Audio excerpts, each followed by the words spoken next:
Not quite a month ago, the president announced that our nation would be canceling a fair chunk of student loan debt. This decision, unsurprisingly, met with a mixed reception in our country, since polarized division seems to increasingly be our country's default setting. On the one hand, we have folks celebrating a chance to get on with their lives and be free from a kind of financial bondage, which in its very worst cases can actually grow deeper with the passage of time due to predatory interest rates. On the other hand, we've got folks saying you can't simply erase a debt that is owed. Surely somebody somewhere in the system is taking an unfair hit in this erasure process. And how will people ever learn to follow through on their commitments if we just let them walk away? On the third hand, others have suggested that the problem here is that student loan forgiveness prioritizes the wrong people, that there are other forms of financial burden which should be first in line if we're going to start canceling debts. Lots of debate and some name-calling has ensued. Clearly, the idea of debts being forgiven touches a pretty electrified rail running through the center of our culture. Among Christians, this has generated a very particular form of that conversation, because whether you think this particular bit of debt canceling is good or bad, you can't really get away from the fact that it is awkward for Christians to oppose forgiveness. The Christian faith is theologically built upon the notion of forgiveness, of unmerited favor, of the erasing of some kind of debt. We Christians have to wrestle with the implications of a forgiving God, a God who we are meant to emulate in some way during a moment like this. The idea that God is fundamentally interested in debt erasure, and that this particular divine quality has implications for how we ought to structure society, that's not an exclusively or even originally Christian idea. We find this principle established pretty early in the central texts of Judaism, in the Torah, the first 5 books of our Bible. In the narrative of these books, before the wandering Israelites are permitted to enter the Promised Land, they are given a system of distinctive laws which tell them how life in the Promised Land is meant to work. Among the most surprising of these laws are the Jubilee laws, which are found in Leviticus 25.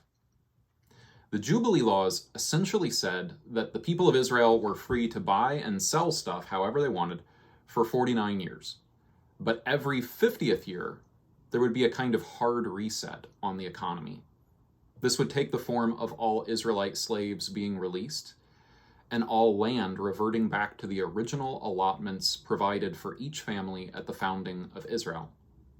In the ancient world, it's important to note that land ownership was way, way, way more important than any kind of money or currency you could have. Land was basically the machine that generated every other kind of wealth.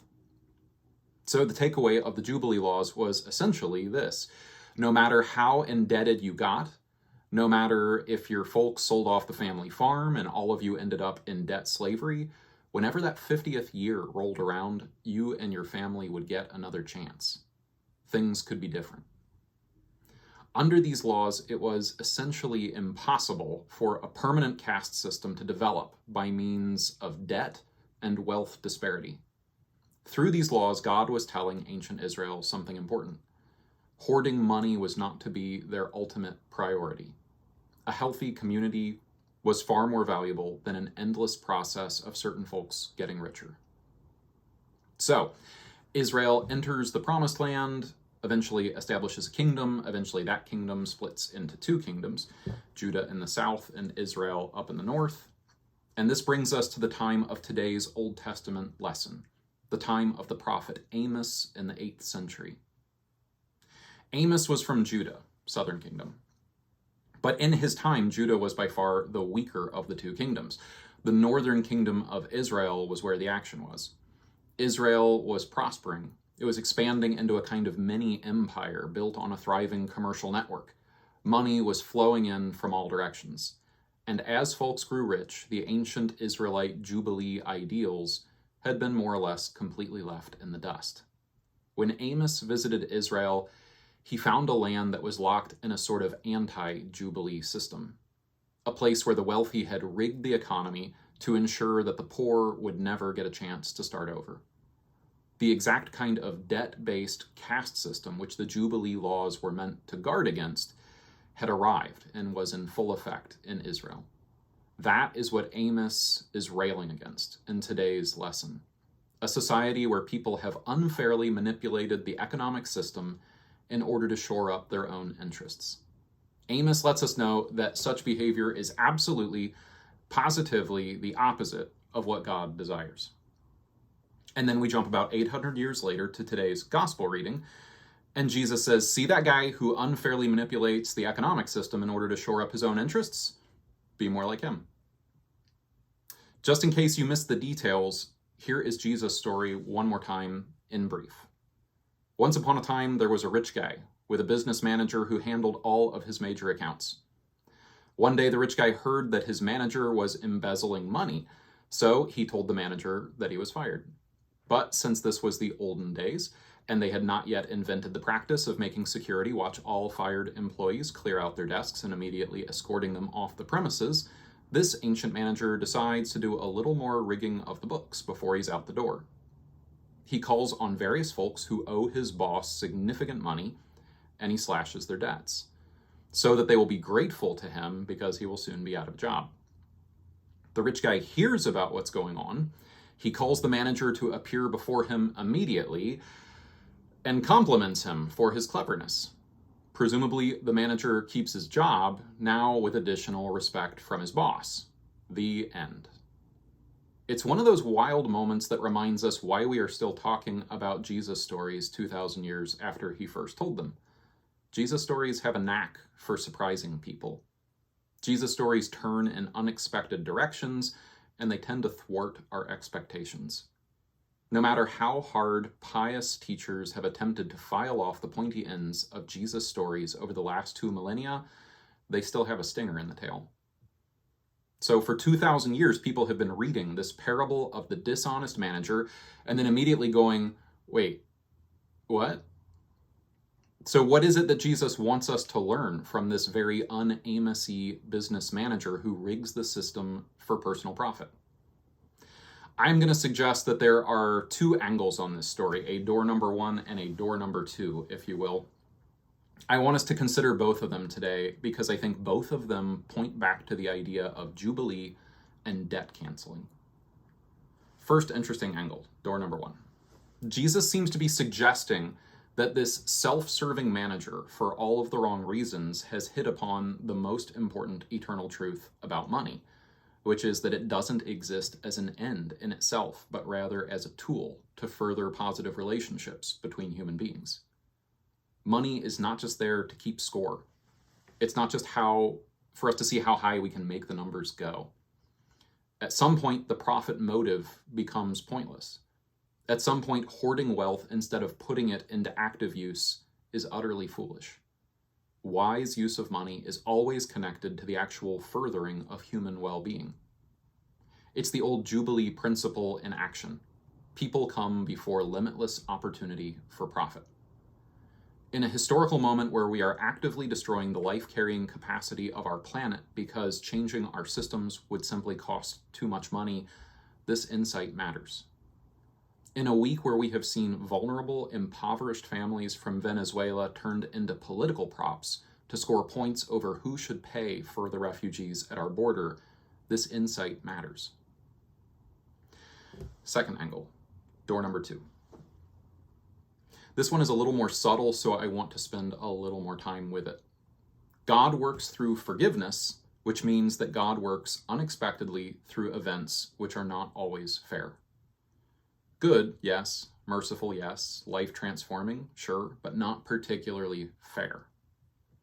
To appreciate this second angle, I want to go back to Jesus' story and look at it again.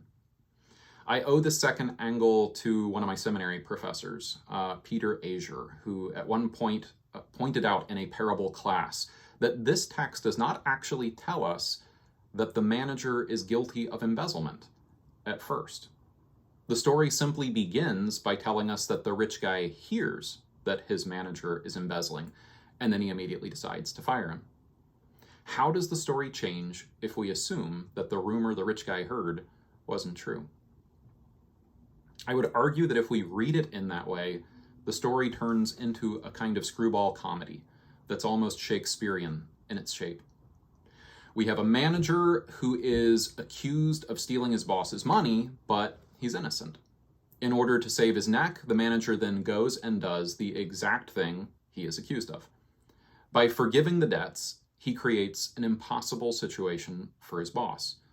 The boss can now either enjoy a sudden new popularity with his most important clients, who think of the boss and manager as extraordinarily generous, or the boss can uncancel the debt, making a martyr out of the manager and earning the resentment of his best customers.